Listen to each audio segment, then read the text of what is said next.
Hoy sí se escucha y nos habíamos quedado precisamente hablando un poco sobre el principio de la jurisdicción perpetua. No sé si habían preguntas al respecto. Hicimos un análisis la clase anterior de cómo se ha ido transformando este principio, que al final se ha desnaturalizado, porque tanto como en la ejecución como en la modificación, de igual manera nunca va a estar el mismo juez. Entonces, caemos en lo mismo, que si lo que se pretende es interpretar el artículo 83 de una forma extensiva, pues básicamente no se aplica lo que este principio establece. Usted lo puede encontrar también en el Código Procesal Civil y Mercantil, que hace énfasis a esa continuidad que debe de haber en las consecuencias de una sentencia. Ahora bien, tenemos otro principio, el de cooperación interdisciplinaria. ¿Me están escuchando? Sí, se Sí, escucha. sí, Sí, se escucha. Ok. El principio de cooperación interdisciplinaria dice que los jueces en materia de familia, cuando la pretensión requiera del apoyo de otras especialidades, de otras profesiones, este podrá requerir la intervención de estos especialistas. Pero acordémonos que no todos los profesionales pueden estar dentro de un juzgado.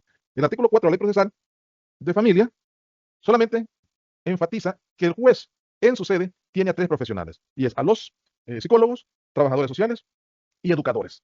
Con esos 3 profesionales cuenta el tribunal para las investigaciones sociales. Ahora bien, eso no quiere decir que no se requieran de otros profesionales. Para ello, también el legislador le faculta al funcionario judicial para que éste pueda auxiliarse haciendo los requerimientos oficiales respectivos a las instituciones correspondientes para que estos lleguen. A vía de ejemplo, ustedes conocen ahora LESA, que es un lenguaje de señas para los sordos y para los que padecen de la audición, pero el juzgado no lo tiene, pero puede pedir el apoyo. ¿Qué instituciones tienen ahora a este tipo de peritos?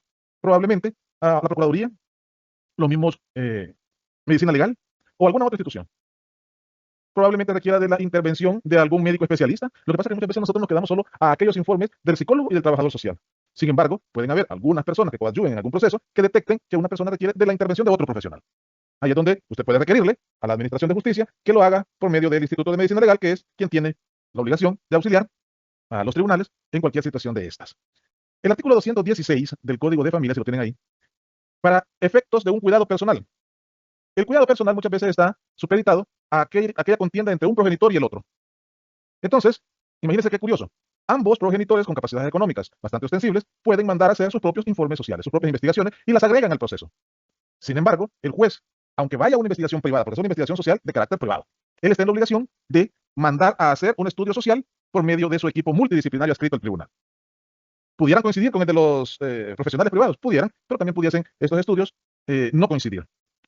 Ahora bien, el artículo 216 del Código de Familia, que es el que regula el proceso para cuando uno de los padres pelea el cuidado personal de su hijo, dice al final que en todo caso se oirá la opinión del Procurador General de la República cuando deba que establecerse un cuidado personal. Muchos jueces invisibilizaron ese artículo, nunca pedían el estudio social, no obstante, hubo una sentencia que fue enfática en decir, sentencia de Cámara de Familia en su tiempo, que ahora ya no la ve, porque los cuidados personales lo ven niñas y adolescentes, lo ve otra Cámara, pero en aquel momento fue enfática en decir que en todo caso eso no era potestativo, sino que era imperativo, que cuando estuviese un conflicto de cuidado personal, el juez estaba en obligación de mandar un oficio al procurador y que estos emitieran, una opinión técnica. Usted me dirá, a veces poca credibilidad en la institución, pero cuando usted observa en los informes que estos probablemente tienen algún sesgo que no coinciden, usted puede pedirle que aplique ese artículo el juez.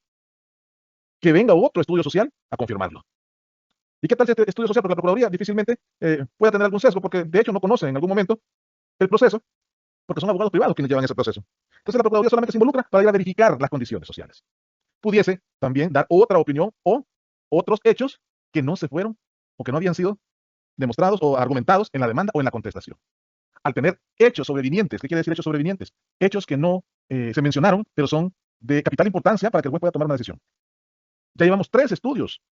Dice, aún así, lo que pasa es que usted no puede estar metiendo más estudios. ¿Cuándo puede un estudio social actualizarse? Cuando el proceso tiene más de un año y todavía no se resuelve. Usted me dirá, pero si usted nos ha dicho que los procesos deberían resolverse en 6 meses, que esa es la teoría. Pero usted como abogado, usted puede estar metiendo incidente tras incidente y apelación, y esos procesos vuelven a la Cámara, regresan. De ahí hay otro hecho sobreviniente, vuelven a apelar y se vuelve a ir. Cuando usted menos se viene a dar cuenta, ese expediente ya tiene un año y medio. Entonces esos estudios sociales ya probablemente no sean tan objetivos porque, aparte de que en aquel momento tenían algunas variables no contempladas, con tanto hecho sobreviniente que ha ocurrido durante este año, es necesario actualizarlo. Ahora bien, si todos estos estudios todavía a usted no le convence, todavía puede haber una petición más. Y es que el estudio lo realice, está Yulisa por acá, Yulisa Flores, ¿cómo se llaman? Los centros de atención psicosocial se llaman, Yulisa, ¿está por ahí? Los denominados centros de atención psicosocial, correcto. Los denominados centros de apoyo, que dependen no del juzgado de familia, sino que dependen de la Corte Suprema de Justicia. ¿Sí? Tienen lo mismo, apoyo psicológico, pedagógico y de trabajo social. Tienen lo mismo, pero son otros profesionales. Traigo esta colación porque en algún momento usted puede, básicamente, confrontar informes sociales.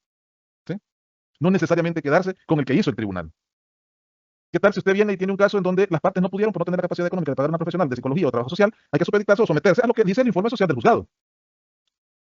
Pero cuando es para cuidado personal, es imperativo que el juez debería pedir a la Procuraduría que mande la opinión técnica. Solo ahí tenemos dos. Y si estos dos estudios no coinciden, usted como abogado, ¿qué le queda? Si el que le favorecía es del tribunal y después viene la Procuraduría y le afecta, ¿qué es lo que tiene que hacer? Miren, en vista de que existen informes sociales que no coinciden, solicitamos que haga el CAPS un nuevo estudio. Este va a inclinar la balanza. ¿Me explico? Ahora bien, ¿qué pasa cuando no es cuidado personal y es alimentos? El estudio social, no obstante, la Cámara de Occidente emitió una resolución, una sentencia, que dijo que los informes sociales eran considerados prueba. ¿Qué opinión le merece a usted esa resolución? Alguien que quiera opinar. Porque eso fue lo que dijo. Los estudios sociales son prueba. Alguien que quiera opinar. Yo diría que sí son pruebas, licenciado. Habla Agustín. Sí, señor. Porque desde el momento que se ha ido al campo a hacer la investigación, a hacer todas las averiguaciones del caso, ahí entra una investigación en cuanto a la educación, la escuela o colegio, y entra también los aspectos psicológicos, los rasgos psicológicos, el entorno familiar y todo eso. Me parece pues que por todo eso representa una prueba. Ok. ¿Un argumento? ¿Válido? ¿Alguien más?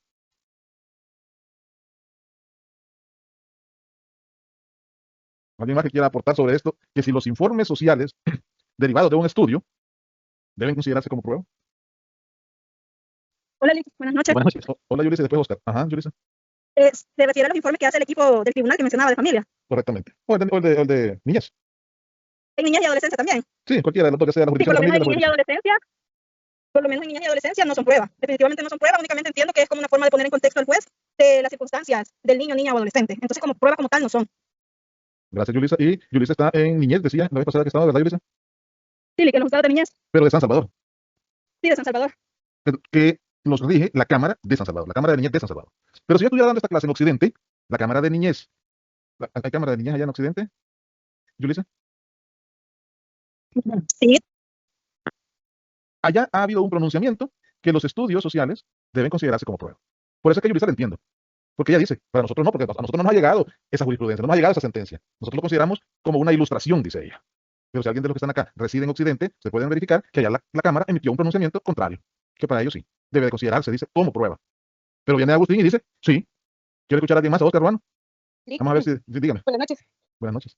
Fíjese que yo estuve hace poco en una audiencia de aquí en el juzgado de niñez y el ¿Sí? juez, porque los papás no se ponían de acuerdo sobre el régimen para visitas para el niño, lo que decidió dijo que iba a solicitar prueba de mejor proveer y lo que solicitó fue un informe psicológico de los tres y que con ese informe él iba a decidir, ¿verdad? Entonces ahí el juez sí lo mencionó que esa iba a ser una prueba de mejor proveer. Pero la prueba para mejor proveer eso fue en niñez, tuvo Sí, que haberse requerido u ordenado solo si hubieran habido hechos sobrevinientes. estábamos en Por- una preliminar, fíjese, Liz, porque la persona no había contestado la demanda, entonces pasó a la siguiente etapa, la mamá, y ahí en la audiencia preliminar él solicitó eso como prueba para mejor proveer un informe psicológico y que con ese informe dijo, él iba a decidir cómo iba a quedar el régimen, porque los papás no llegaban a un acuerdo. pero, pero, pero, pero ahí, perdón, dígame, Yulisa. yo por lo menos de San Salvador realmente desconocía lo de Occidente cuando pasan dos cosas. Uno, a veces los jueces piden ampliación del informe psicoeducativo o esa prueba de mejor proveer suelen pedirla también bastante, pero entiendo que se la piden a medicina legal, lo que puede ser una prueba psicológica, de trabajo social, si cuenta con las competencias paternas o maternas de acuerdo al contexto, pero es medicina legal y ese sí es prueba y le solicitan el informe, entonces no sé. Sí, Y no, así fue, correcto. compañera, medicina legal, así como usted dice, ¿cierto? Porque dijo que todavía dejaba la audiencia para el siguiente mes porque se tardaba medicina legal en entregar el informe. Lo que yo le quería decir a Lick es que él lo mencionó que iba a ser prueba el informe. Sí, pero yo quisiera que no nos confundiéramos. Veamos qué dice el artículo 119 de la Ley Procesal de Familia. Ahí le da la respuesta. Y lo que muchas veces se pueda dar, a veces hay que analizarla a la luz de lo que dicen los principios y lo que dice la ley. Yo no me puedo saltar principios procesales, y mucho menos lo que está regulado en la ley. El 119 de la Ley Procesal de Familia, ¿qué es lo que le dice? Si en la audiencia de sentencia surgieren nuevos hechos que requieran su comprobación, el juez podrá ordenar la recepción de las pruebas que considere necesarias. Prueba para mejor resolver, le dicen unos, prueba para mejor proveer. ¿En qué momento fue, Wendy, lo que usted me dijo? ¿En Fue qué una audiencia? audiencia preliminar. Ah, y entonces era prueba para mejor proveer. Ahí hay que hacer el análisis. No podía ser prueba para mejor proveer, porque la prueba para mejor proveer se da en la audiencia de sentencia. Después de escuchar la deposición de los testigos o los informes ya están en la audiencia, a no ser que sea Yulisa, un proceso abreviado, no un proceso general de protección. Tendríamos que revisar eso. Porque si usted me dice que hay una preliminar, no pudo haber sido también un proceso abreviado. Porque el abreviado vaya solo a la audiencia de sentencia, ¿cierto? Ajá, dice que el juez así lo dijo cuando dio sus últimas intervenciones. Quizás no era como el término correcto, pero él así lo mencionó, por eso yo le hacía la acotación. ¿Vea? Ajá.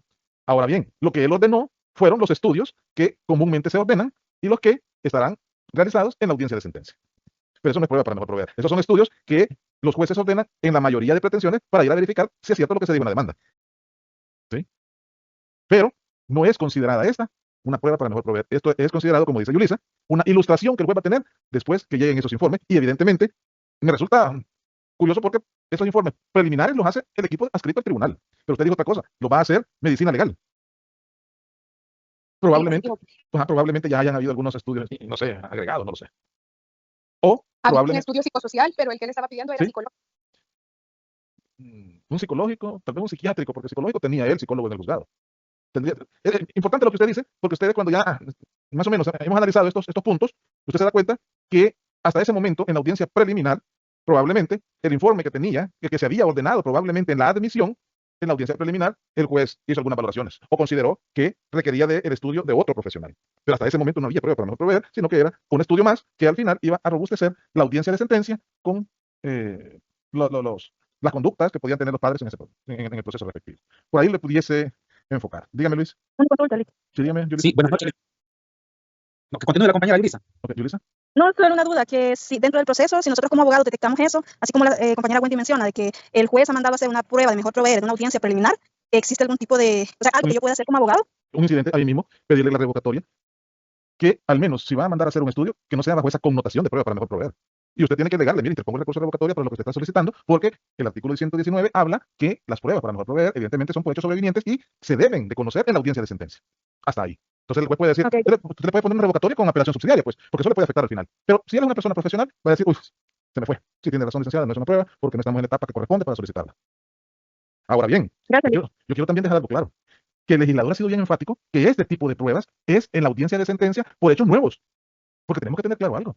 La prueba no la puede usted estar insertando en cualquier momento, ni por cualquier cosa. Por eso es que se habla de hechos sobrevinientes después de la demanda, y sobre esos hechos sobrevinientes, probablemente usted tenga la facultad de ingresar más pruebas, pero que hayan sido hechos que no se consideraron en la demanda o que por cuestiones de la vida son diferentes al inicio. ¿Cuál podría ser un hecho diferente? Luis Alonso, al inicio ganaba $2,000, pero ahora gana 4,000. Eso es un hecho sobreviniente. ¿Por qué? Porque la capacidad económica se cambió. Entonces, eso él puede en algún momento hacérselo saber al juez. Y puedo demostrar pruebas, sí, pero eso es sobre hechos que han venido suscitándose. Tal vez, por eso le digo, Wendy, pero es que hasta ese momento no había, porque no está en el momento para que el juez la ordenara. A eso que quiero llegar. Y lo otro, que la prueba tiene sus momentos procesales, y es en la interposición de la demanda y en la contestación de la demanda. Usted puede leer el artículo 54, veamos el 54, de la Ley Procesal de Familia. Quiero ver. No. El 40 y... espérame, ¿qué es? El 44 dice, a la demanda se acompañará la prueba documental que se pretende hacer valer. Si no se dispone de ella, se menciona su contenido, el lugar en que se encuentra y se pide la incorporación al proceso. Si se solicitare prueba testimonial, se indicarán las generales de los testigos y el lugar donde pueden ser citados. El último artículo dice, el último inciso dice, posteriormente se podrán ofrecer pruebas sobre hechos sobrevinientes o relacionados con los hechos que el demandado aduzca en la contestación. Ahí ellos están aportando la prueba sobre hechos sobrevinientes, no el juez. Al juez le faculta la ley allá en el 119 para que él la pida, pero ha sido porque la prueba que de estas partes probablemente no era robusta, dejó demasiadas dudas. Entonces viene el juez y dice, para mejor resolver o proveer, como le quiera llamar, voy a ordenar otra prueba. Pero ya después de analizarla hasta ese momento, Wendy, quizás era con otra connotación. Quiero hacer énfasis porque no podemos perder de vista los momentos procesales para interponer la prueba. Ya después de eso, solo el juez puede cuando hubieran hechos sobrevinientes, o usted puede nuevamente incorporar prueba por algún hecho sobreviniente de su representado. Mire, puchica, cuando empezó era una persona bien solvente, ¿qué requiere? Una cuota alimenticia. Pues sí, pues se quedó sin trabajo. Eso es un hecho sobreviviente. Claro que es un hecho sobreviviente. ¿Y cómo lo pruebo? Mira, aquí está la carta de aquí está la carta de despido. Ok, entonces ya las condiciones cambiaron. Ya después tendrá que hacer otra valoración. Y así es como usted puede ir dilatando un proceso por hechos sobrevinientes. Y de la resolución apela, va para cámara. Cuando se viene a dar cuenta ya pasó un año. Y los estudios sociales, esos estudios sociales, si cuando lo hicieron el hombre estaba bien económicamente y ahora, no, si ya no tiene nada, ya vendió hasta el carro. Mire, señor juez, solicito que actualice el estudio social. Ese estudio social ya no es acorde a la realidad de mi representado en este momento. Luis Alonso. Sí, buenas noches. Sí, precisamente porque esto es una materia de familia, ¿verdad? Sí. Aún en esta materia de familia tiene su etapa procesal para la oferta de la prueba. Claro. Entonces, igual en las otras materias del derecho, también existe la etapa procesal para la oferta de la prueba. Y solo se puede ofertar vía incidental la oferta por un hecho diferente. Pero esa prueba de mejor, como dicen, de mejor proveer es bien cauciosa porque si no es pertinente, el juez no la debe de admitir. Porque Pero no, la, Alonso, los- perdón, tienen su- es que la prueba, para mejor proveer, solamente la puede ordenar el juez. No es que la va a solicitar una persona, uno de los abogados. La prueba para mejor proveer es cuando el juez se dio cuenta de que los abogados la prueba que tenían no le permite resolver con la mayor imparcialidad. Entonces viene él y dice, por estos hechos que han mencionado y que no estaban al inicio, y que lo hubieran podido hacer, como usted muy bien lo acaba de decir, vía incidental. Pero como nunca lo hicieron los abogados, hay abogados que son acuciosos, y, como le digo, de la contestación de la demanda a la fecha de la audiencia preliminar, ya meten un escrito, meten un incidente. Y así van aportando nuevos hechos. Pero ¿qué tal si no lo hicieran? Llegamos a la preliminar y todos estos hechos que pudieron haberse evacuado, se van a evacuar después de que termine el interrogatorio y el juez diga, pero todos esos hechos, ¿por qué no los habían hecho valer? Voy a pedir yo prueba para mejor resolver, vamos a ver si es cierto. Pero el juez, Luis Alonso, no las partes. Ahí lo que usted dice, démosle otro enfoque. Quienes no deberían, como estar conformes con esa prueba para mejor proveer, son ambos abogados. Porque a ambos abogados les puede afectar lo que venga de afuera. Me explico, por eso es que algunos juristas dicen que esa prueba no debería de permitirse. Porque en algún momento usted puede ir con la mayor ventaja en el proceso. Y esta prueba, que ya tuvo el momento oportuno para incorporarse, como y no se incorporó, pero ahora la pide el juez, claro, a la luz del principio de la búsqueda de la verdad real, la lleva, pues sí, pero a mí me va a afectar. Y le puede afectar. El otro que probablemente no tenía nada, a ese le puede favorecer. Por eso existe esa pequeña incongruencia cuando usted analiza esa oportunidad que se le da al funcionario judicial de ir a traer una prueba que no se había aportado. No sé si me doy a entender, Luis Alonso. Sí, correcto. Sí, es que como esa es una facultad meramente del juez para esclarecer un hecho que no le queda lo suficiente claro, él solicita. Puede ser un peritaje, puede ser el llamamiento de o alguna persona que conozca del hecho. Entonces, pero ya solo es facultad del juez, aunque usted, como usted lo dijo, puede ser que ponen de ventaja alguna de las partes. Definitivamente. Definitivamente. eh, no le es conveniente en algún momento a uno de los abogados. Pero la ley lo ha franqueado, lo ha permitido. Ahora bien, la sentencia del Occidente que dice que es prueba, eso es debatible precisamente, aunque Agustín decía que sí, esa no se ha considerado como prueba porque no está en los momentos procesales en que tuvo que haberse ofertado. Usted puede ofertar un estudio social como prueba cuando lo agrega en la demanda porque es un estudio social privado. A eso sí es prueba. Pero esa usted la está aportando en el momento oportuno para poder ser controvertible. Pero el estudio social entra como una ilustración como una verificación. Un informe es como una verificación de los hechos planteados en la demanda y en la contestación. ¿Por qué va a ser prueba? ¿Y prueba de quién? ¿Del demandante o del demandado? ¿Me explico? Dígame, Gustavo. Disculpe, licenciado, y una pregunta, en el caso, digamos, estuviese una de las partes queriendo presentar un determinado informe, como usted dice, cumpliendo con las etapas procesales o el momento adecuado, pero por X o Y razón no se logró obtener la prueba a tiempo y llega el momento de la etapa preliminar, se podría mencionar que es una prueba que posteriormente sería incorporada. Ya ¿Cómo así, Gustavo? como anticipando una prueba sobreviniente, digamos. Por ejemplo, se puede hacer algún peritaje de algún tipo y la prueba no salió, o la investigación, digamos, el resultado de la investigación de peritaje no salió en el tiempo adecuado para llegar al momento oportuno de la audiencia. Entonces el juez, al no tener los estudios ordenados, lo que hace es suspender la audiencia. No la realiza, porque no tiene en sus manos los informes que requirió. No obstante, ellos tienen un lineamiento que creo que son 10 o 20 días para realizar esos estudios y deben de estar antes de la audiencia de sentencia. Por eso es que la ley tiene ese juego, que para el señalamiento de una audiencia no puede pasar de 30 días ni puede ser en menor de 10. Así es el juego de los jueces. Si ahora se pide el estudio, no puede hacer una audiencia en menos de 10 días. Entonces, él le da al estudio a la trabajadora social 10 días como mínimo para que le rinda el informe. Porque la ley le dice, usted lo puede hacer en el 10º día, esa audiencia, señor juez. Entonces el juez le dice, dentro de 10 días necesito ese informe social. Y lo que usted me dice, ¿qué pasaría si no está? Suspender la audiencia. Pero eso no es ni siquiera que el abogado lo va a hacer, ni lo va a pedir. El juez de oficio suspende. No sé si esa era la idea, Gustavo, o disculpe si lo interrumpí. No, está bien así, me parece, licenciado. Sí, es para comprender el momento procesal oportuno y también cómo justificar, si en un dado caso dependiera de la parte de la defensa, por decirle algo, contestar algo, y en eso que quiere contestar, como me recuerdo en el área penal estaba eso de que posteriormente en la etapa de juicio uno anticipaba que la prueba se iba a presentar más adelante porque en el tiempo no iba a salir, algo así. Pero con lo que usted me menciona también me da esa claridad. Gracias, licenciado. Veamos, ya voy para ti, pero veamos otra cosa. Cuando el juez admite la demanda, en la misma ordena el emplazamiento para Wendy. Y en la misma resolución le dice a la trabajadora social que le rinde el informe, el cual deberá estar en el expediente antes de la audiencia preliminar. Es decir, que el que va a contestar la demanda no puede ir a ver ese estudio ni le puede servir de insumos porque este tiene un plazo perentorio para contestar, que son 15 días. Y la trabajadora social lo puede presentar en el día 16, por ejemplo. Ya no lo vio. Lo otro que puede pasar es que el juez no la ordene desde el inicio. ¿Cuándo la ordena desde el inicio? Por ejemplo, cuando usted pide una medida cautelar. ¿Cuál es la medida cautelar que quiere? Que el niño le quede a mi representada, porque el papá es un agresor. Entonces viene el juez y dice, si están pidiendo esa medida cautelar, me no voy a mandar a verificar ese hecho que me están planteando. ¿Para qué? Para que dentro de 10 días o 15 días que viene, ver si le dan la medida. Pero lo más seguro es que el juez tenga la prudencia de esperar que se conteste la demanda, para que no exista, como usted muy bien decía, esa oportunidad de algún abogado ir a leer el estudio social. Dígame, Pati. Mi pregunta era, ¿podría ser ese estudio psicológico, perdón, lo podría hacer, por ejemplo, ahí en la universidad hay servicio de ayuda psicológica, ¿lo podría hacer una entidad así o tiene que ser ya un profesional graduado? Perdóneme, Pati, ¿cuál estudio? ¿En qué momento?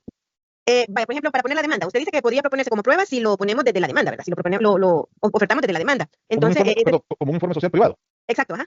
Ajá. Y si aquí en la universidad tienen unas trabajadoras sociales y una psicóloga, usted lo puede aportar, igual que en la Procuraduría. Nosotros antes de iniciar un proceso, hacemos estudios y los agregamos en la demanda. Claro, es de forma Ajá. institucional, pero usted como abogada particular, Pati, y está acá, y yo tenía una amiga que ya era abogada, pero dentro de su bufete tenía a una trabajadora social y a una psicóloga. Porque cuando llegaba el cliente, también les ofrecía ese servicio.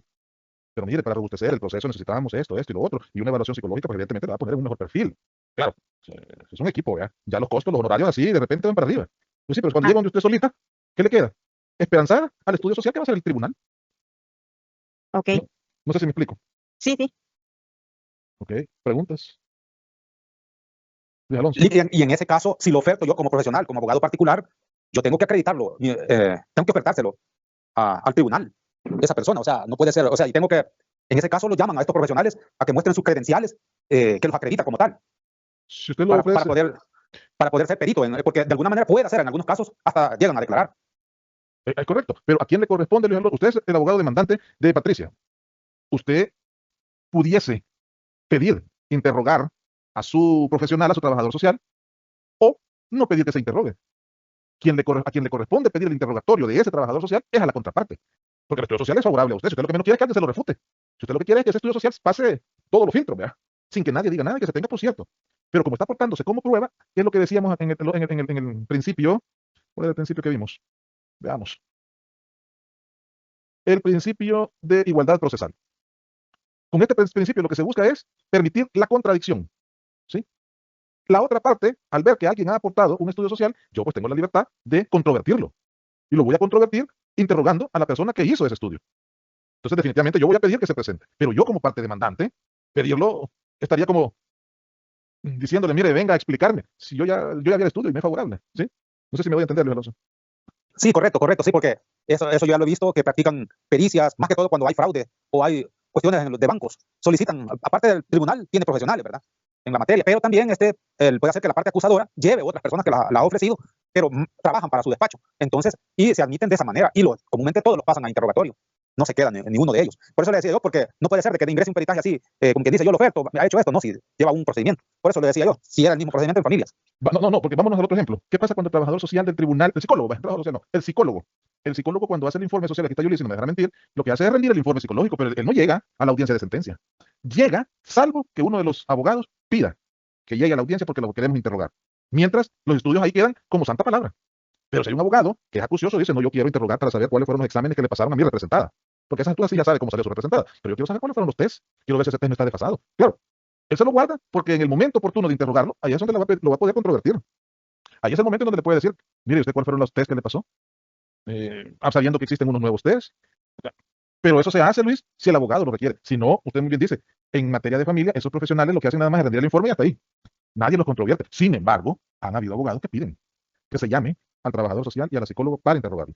A veces hasta los de medicina legal. Pero ¿qué le implica a usted el llamar a un profesional de eso? Por ejemplo, llamar para un médico genetista, que usted tiene que haber leído o haberse ilustrado con otro profesional de la misma calidad para poder hacer las preguntas. Porque si no, se vería mal que uno llegue y le diga, mire, doctor, usted es especialista en esto y cómo se extrae la prueba de ADN. Hay que saber ¿cómo le puedo decir qué líquidos, qué compuestos son los que utilizan después para evaluar, pero con nombres y apellidos? Porque si no, se vería mal un interrogatorio a un tipo de profesionales cuando no desconoce de la materia. Es ahí el por qué. A veces los procesos tienen 2 o 3 abogados. Porque usted, dentro de ese su staff, le dice, vaya Wendy, encárgate de averiguar y leer todo sobre eso, porque yo me voy a encargar de esto. ¿Sí? Pero también así son las resultas del proceso. También así son aquellos honorarios, pero usted está arriesgando todo. Por eso es que dicen, si es que un proceso puede ser lo más objetivo posible, pero también requiere de una inversión de profesionales. No sé si ahora más o menos le aclaré ese punto, Luis, para más o menos tener claro que en materia de familia, si usted no lo pide, aquel no llega. Si yo lo presento como prueba privada y si aquel no me pide interrogar a quien hizo mi estudio social, ¿para qué lo voy a presentar? Sí, ya me quedó claro. Sí, ya me quedó claro cómo funciona en materia de familia. Muchas gracias. Es que así ponerse a arriesgar a su profesional en una audiencia. No, si mi estudio social dice eso, que me lo controvierta aquel, pero yo no voy a ofertar a quien lo hizo. Si aquel me lo pide, bueno, está bien, pues. Él sabrá qué es lo que le va a preguntar y los términos médicos, los términos profesionales. Yo solamente estoy, ¿para qué? Para objetarle las preguntas que le puede hacer si no las hace bien. Eso es lo que yo puedo hacer. Porque él lo ha pedido, definitivamente me van a dar la oportunidad a mí también de interrogarlo. Yo lo que puedo hacer es fortalecer lo que él ya dijo en el estudio social. Ahora bien, si no hubiesen profesionales dentro del juzgado, reitero, hay otras instituciones de gobierno que tienen otros profesionales, ¿sí? el juez puede auxiliarse de ellos llamándoles para efectos que colaboren al desarrollo del proceso. Al inicio se tenía solamente psicólogo y trabajador social. Ya después hubo una reforma en la que se integró el educador. Generalmente porque siempre en la mayoría de pretensiones de familia está la niña y adolescencia involucrada. Entonces, he ahí el por qué es importante tener a estas personas. Ahora bien, Luis Alonso, nosotros como abogados a veces hasta desconocemos las especialidades de los médicos. Y ahora hay pediatra, psicólogo, tienen una doble profesión que los hace especialistas en esta área. Pero nosotros nos hemos quedado con el psicólogo, pero hay una gran cantidad de derivaciones de esa profesión. ¿Sí? Entonces, a veces es bien importante saber identificar el profesional. Eso es importantísimo. Porque si no, partamos de algo, Luis. Usted presenta un estudio, la otra persona también puede salir corriendo y hace un estudio cuando vaya a contestar la demanda. Tiene 15 días. La otra persona también puede presentar un estudio psicológico o un estudio social por otro perito, ¿cómo se llama? Especialista probablemente en algún detalle de la persona. ¿Sí? Ahora bien, usted dice, y me quedará mi oportunidad para solicitar, interrogar al testigo, al profesional. Si yo presenté la demanda, él en la contestación pide interrogar a mi perito, al que hizo el estudio, pero no dice que van a interrogar el de él. ¿En qué momento podemos nosotros solicitar ese interrogatorio? Ahí se tendría que requerirse en la audiencia preliminar. Ahí es donde las pruebas, en la fase saneadora, es donde usted valora qué prueba es pertinente llevarla a la otra audiencia y cómo se va a corroborar. Ahí es donde usted puede pedirle al juez, y acuérdese de la oralidad, el principio de concentración y economía procesal, que en las audiencias, como son orales, ahí mismo usted puede hacer la petición, porque no había tenido más oportunidad. ¿Sí? Como se da cuenta, los principios hay que saberlos ubicar. ¿Dónde se da la oralidad? En las audiencias. Entonces ahí es el momento oportuno para concentrar cualquier petición y resolverla ahí. Si no se admite, ahí es donde vienen, vuelvo e insisto, los incidentes. No me admitió el interrogar a la señora. Entonces interpongo recurso ahí en la audiencia. Y ahí usted pone como jugando aquel juego de ajedrez. ¿A qué? Al juez. Pues sí, porque entonces usted, ¿cuál es la contradicción que puede usted hacer valer de conformidad al principio de igualdad procesal? Si no ha tenido oportunidad de decirle, mire, pidan a este profesional que venga. Ese es el momento oportuno para hacerlo. Entonces, si no se hace, hay que interponer los recursos respectivos. Como puede ser de revocatoria, también puede ser de revocatoria y de apelación con subsidiariedad. Preguntas. No avanzamos mucho, pero quizás hasta... Bueno, para estar clara con el, vaya, digamos, en la preliminar entonces, el juez no puede pedir pruebas para mejor proveer. Uno, ya. El otro que entendí es que en la preliminar también, tampoco, o sea, si las partes podrían pedir pruebas en la preliminar o tampoco, se tendría que ir con lo que está hasta sentencia. En la preliminar, ahí ya las pruebas ofertadas en la demanda y en la contestación, en la audiencia preliminar lo que se hace es verificar si toda esa prueba es pertinente que pase a la otra audiencia. Ya. ¿Por qué? Porque puede ser en un divorcio que traiga divorcio, alimentos, cuota, régimen. Ah, sí, pero en la preliminar la señora está segura que va a divorciar. Sí. ¿Y el niño quién le va a quedar? A mí. Y el régimen de visitas abierto cuando quiera llegar a verlo. Y la cuota yo quiero 500 y él dice 100. Bueno. Y este montonazo de testigos, dice el juez. Licenciada Wendy, ¿para qué lo traía? Fíjese que este testigo era porque ella iba a hablar de la infidelidad, o de la separación, perdón, que tenían con el esposo. Ah, pero si él va a hablar de eso, ya se concilió ese testigo, fuera. ¿Y este? Ah, este es el que iba a dar fe de que ella es una muy buena madre. Se pasa de 8 a 8 de la mañana. Ah, pero ya se concilió y no dicen de qué le va a cuidar. Pues. ¿Y ese testigo? Fuera. Ese momento oportuno es para ir revisando qué prueba es la única que yo voy a necesitar al final. ¿Cuál prueba la que puedo necesitar? La relativa a la cuota alimenticia. Pero ya no estoy aportando pruebas. Ahí yo ya la aporté. Ahora bien, fíjese que sale ahí en el expediente, estamos en la audiencia preliminar, que el señor ha presentado un estudio social, un estudio psicológico, al haberse vencido a mí el tiempo, o no haber tenido oportunidad procesal para requerirle interrogar a este muchacho, ya no es que estoy presentando prueba. Ahí le estoy solicitando al juez que para la otra audiencia llame al profesional que hizo ese estudio que ha presentado fulano de tal en la contestación de la demanda. Pero ahí son peticiones. Ahí ya no estamos aportando prueba. No sé si me explico. Sí, sí, y fíjese que otra cosa que dijo el juez, que me quedé pensando, cuando estaba leyendo la parte de las pruebas, le dijo al señor de la Procuraduría, mire, yo ya le he dicho que como que el DUI, los poderes y todas esas cosas, como que ya lo he dicho antes en audiencia, que esos no son pruebas, digo, que esos eran nada más acreditaciones del proceso, porque cuando él le planteó lo que llevaba, le dijo, vaya, pero esos son acreditaciones del proceso, no son pruebas, entonces no tenemos pruebas, le dijo, pero no sé si eso es así. Sí, no, claro, el poder, esa no es prueba. Eso es con lo que usted legitima su personalidad para actuar. Pero si no, si usted no tiene poder, no puede estar ahí. Y se sobreentiende que se está ahí porque un abogado acreditado. El poder es suficiente para acreditarse usted como profesional del derecho. El DUI, yo no sé por qué piden DUI ahora. ¿Qué tanta desconfianza tienen quizás de las instituciones?